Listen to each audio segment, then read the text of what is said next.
What is going on, guys? NandoPits93 here with another video, and today we're going to talk about this guy. No, not the iPad. We're going to be talking about this Magic Keyboard for the 12.9-inch iPad Pro and how it's held up over the last 6 months, because it's been a little bit over 6 months since this bad boy came out, and if it's $350, it better be worth your money. So let's check it out.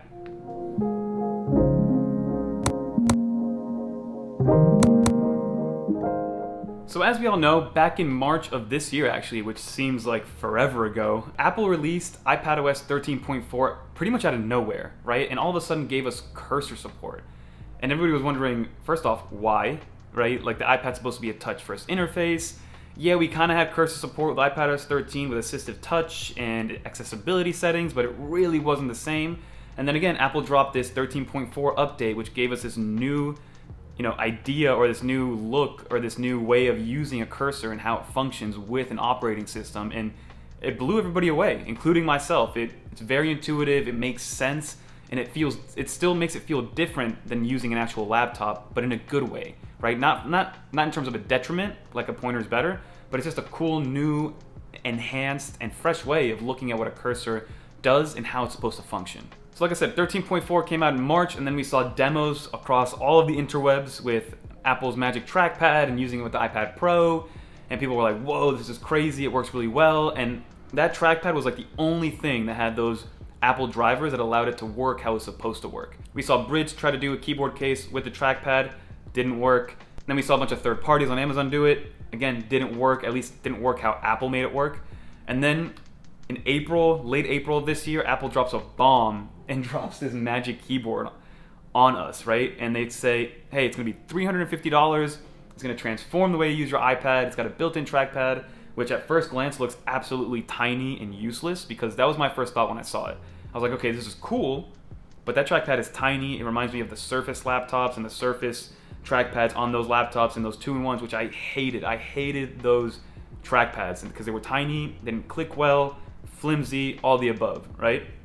So when Apple dropped this, I was kind of hesitant. I was like, all right, this is going to be a little bit different than what we're used to. It's a $350 accessory. I used to be pissed that I had to spend $200 on the Slim Folio keyboard case, which essentially was just a cover with a really flat keyboard. And now $350, this better be the most amazing thing Apple's ever created. And lo and behold, it is. It is one of the greatest accessories or greatest products Apple's ever made, at least in my opinion. You guys can comment or discuss or argue down in the comments below, but it just transformed the way we interact with our iPads. The iPad was a touch-first interface. It was pretty much just a big iPod or big iPhone, and that's how people used to look at it. But now with this keyboard, it instantly transformed the iPad from a content consumption, kind of light emailing machine, light creative task, into this computer, into this full-fledged, all-in-one, 2-in-1 computer that is just out of this world. But this isn't a review for the Magic Keyboard. I've done a few reviews already, and I'll link those below or put them in the cards up here. What I want to talk to you guys about is, A, is it worth the money, and how it's held up from a durability standpoint over 6 months. Because again, like I said, it's $350 for the 12.9-inch one, whether it's a 12.9 Gen 3 or Gen 4 of the iPad Pros. So it's expensive. Like if you get a refurbished 2018, the Magic Keyboard is going to be more than half the price of that iPad Pro, so it better be worth your money. And overall, my consensus, if you guys want to skip the rest of the video, yes, it's absolutely worth it. I use it on a daily basis, and it's absolutely amazing. But I do want to run a couple tests with you guys, kind of show you around the iPad and show you that it's held up perfectly. Yes, it is a fingerprint and smudge magnet, but from a durability and function standpoint, nothing has changed. The magnets are still amazing, so let's look into that. So one of the biggest worries, at least for me, was these magnets. How are these magnets going to hold up over time, right? It's been 6 months.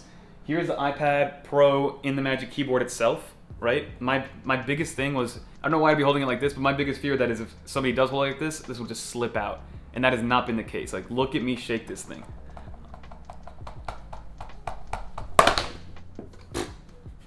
And there it goes.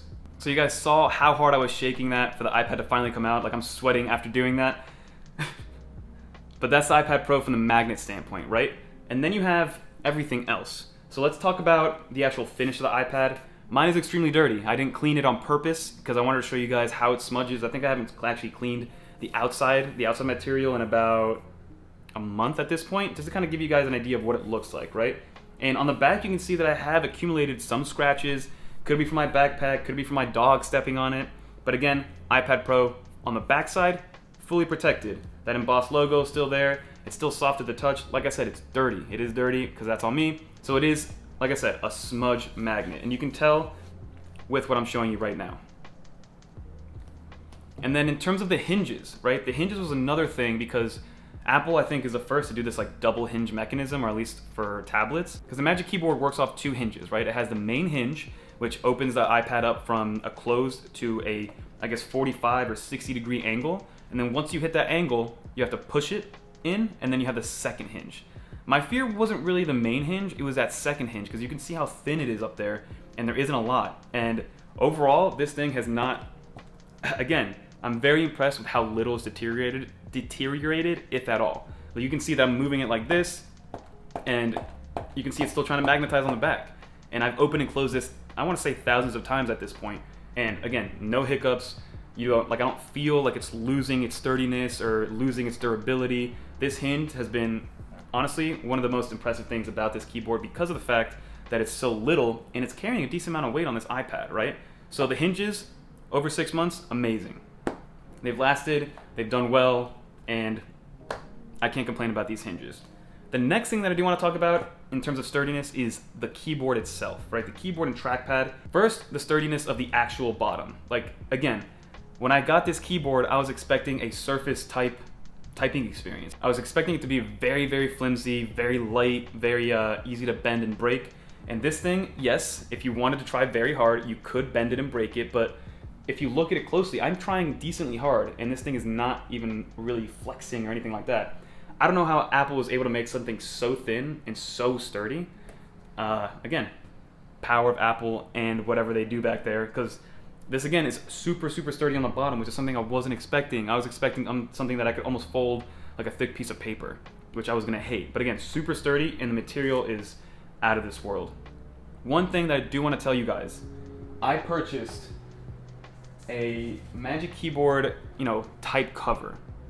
Make sure you get one that works well. This fits fine. It didn't bring any tape on the underside to stick this on or keep it on there because it's so little and so thin. If you guys have had the butterfly keyboard covers before, which I used to have, it just falls off immediately, right? It falls off immediately. So what I did, I used double-sided tape of my own and kind of ruined the spacebar. Not from a functional standpoint, just it has like this sticky thing on here, it left a mark. Basically, if you do buy a keyboard cover, buy the right one. I know Editor Key has a great one for LumaFusion, which if they're watching, hopefully we can get one. But again, in terms of functionality with the keyboard, everything has been great. Nothing's actually done underneath it. I haven't had to like dust anything out or search for a part or anything like that. So the typing experience has been better than expected, in my opinion.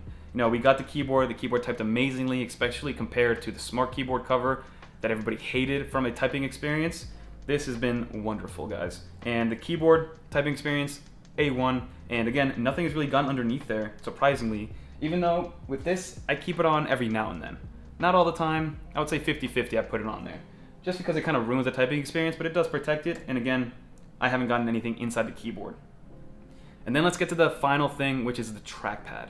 The trackpad was one of the things, if not the thing, that I was very skeptical about before I actually received the Magic Keyboard. Because again, it's tiny. It's a small trackpad. Especially if you're used to, the new MacBooks that have those gigantic trackpads that are like the size of your face, or even the separate Magic trackpad that Apple sells separately. It's huge. It's about 3 or 4 times the size of that trackpad. And again, I thought it was going to be not enough space. It was going to lack finger real estate or trackpad real estate. And the way you use that trackpad is kind of different than how you would use it with a laptop. So with a laptop, what I notice is you use it to navigate, obviously. You use to move the pointer and get to where you need to be. With the Magic Keyboard, that trackpad is a little bit different because you don't use it you still use it for navigation, but you don't use it kind of as a point and click mouse. It's more to like use it as an extension of the swipe or extension of the screen itself. Because the functions that you could use with 2, 3, 4 fingers on the screen, you can do with that trackpad, which again saves you time, saves you a little bit of effort. Again, 2020 problems is not having to reach over and touch your iPad, but it's there. And then again, it does also work like a normal mouse when I'm editing stuff on LumaFusion. It's very precise. It kind of changes with the software that you're using. So I could not be more impressed with the Magic Keyboard. And again, it's not like that Surface keyboard that has that diving board effect where it only works on like the bottom half of the keyboard or on the bottom half of the trackpad. the entire trackpad works. Like from the top right edge to the bottom left edge. Anywhere you tap, whether it's a hard tap or just a software touch tap, it'll recognize it. And I haven't had any missed touches on the trackpad or even the keyboard, guys. But so overall, I think that $350 is absolutely worth it. I do believe that they're on sale now for $320 or $330, and then $20 or $25 off the 11-inch one, which now works with the iPad Air 4, so keep that in mind. So the main question is, it's a tough pill to swallow. It's a $350 accessory for a tablet. So you have to really be all in and really want that typing experience to really commit to it, because once you get it, you're gonna love it. It's just a matter of, will you bite the bullet of paying $350? And for me, it's lasted 6 months. I'm expecting this to last for a very long time, but in terms of, I bet you they're gonna come out with a new iPad or a new form factor where we're gonna have to get new Magic Keyboards, 1, 2, 3 years down the line. Hopefully Apple doesn't do it next year, because I just got this thing. But that's pretty much gonna do it for this video. Like I said, it's not a full review. I just wanted to give you guys my experience, my durability test, how the magnets have held up, how the hinges have held up. And again, the biggest caveat, the biggest negative is just, I guess, what the material on the outside is made of. That makes it super smudge attractive, right? Like, if you have any grease on your hands, it's gonna get on there. It's gonna get on there.